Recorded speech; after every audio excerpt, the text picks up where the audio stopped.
Hi, in this video I'll be showing you how to install your Crosman 362 15-slot Picatinny rail mount. The tools required for this installation are a 2.5mm hex bit and driver, a 1.5mm hex bit and driver, or the appropriate Torx bit equivalents, pliers, a rag or paper towels, and potentially a rubber mallet.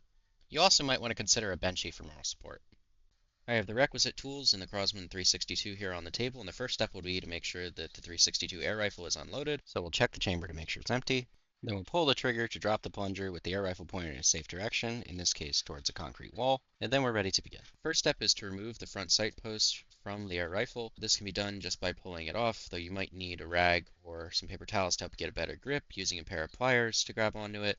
The rag or paper towel will help not mar up the barrel or the front sight post with metal on metal or metal on plastic contact. Once you take that piece off, you can see it has some plastic ribs on the inside that will help align it with the flat face on the barrel for when you put it back on.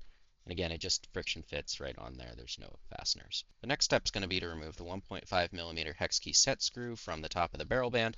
If you forget to do this, you'll get a bunch of scratches on your barrel just like I have there, but no worries, they will fade in a couple of days due to oxidation if you make that mistake. Just take that screw off and put it in a safe place. The next step is going to be to remove the other screw that holds the barrel band on and its associated nut with a 2.5mm hex driver. Be careful not to lose the nut because it'll fall out the other side there. We'll just put that by the original screw with the 2.5mm hex head cap screw, and then the barrel band slides right off the front. So that's the hard part. Now you just want to make sure you're going to hold down the receiver while we slide on the rail from the front. So we take that rail and notice that one of the sides is angled so that it can fit right up against the receiver on the 2240 and 362 style air rifles from Crosman. So we'll just take that side, orient it towards the receiver, and then slide it on from the front. And that should slide all the way back until it contacts the receiver. You shouldn't need a whole lot of force for this or to use the mallet, but if it is a tight fit, that can be used to help get it on there. And you probably want to make sure you're holding the barrel down while you're doing that so the receiver doesn't pop up and your transfer port and stuff doesn't come disconnected.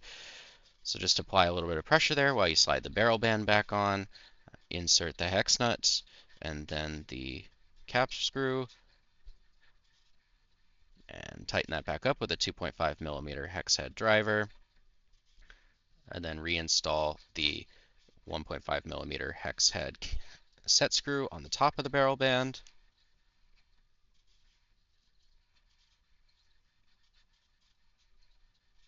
And finally, friction fit the front sight post back on where we took it off.